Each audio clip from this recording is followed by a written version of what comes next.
C'est le 25 juin 1997 que le Fonds d'entretien routier, FER, a été créé, avec pour mission le financement des charges d'entretien courant et périodique du réseau routier national, créé en 2016 et présenté à l'opinion comme le pilier du plan stratégique Gabon émergent.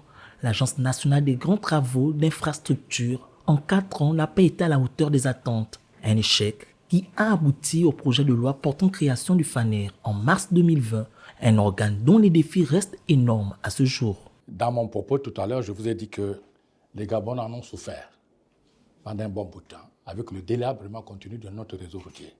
C'est notre affaire à nous tous, Gabonais. Donc le défi, c'est celui-là.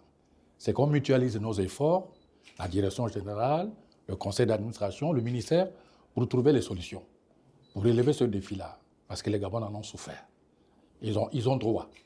C'est pour cela qu'ils exigent que les Gabonais, ils ont justifié pour exiger un meilleur réseau routier.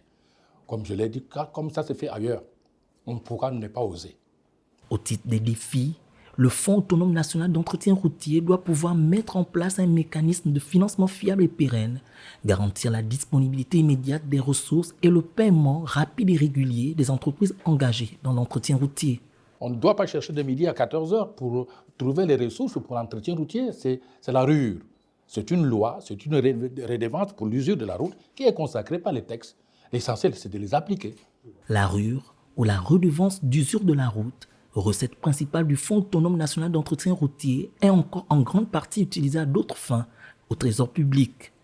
Le grand challenge du nouveau président du conseil d'administration est de permettre à cette taxe de participer pleinement aux dépenses relatives à l'entretien du patrimoine routier national.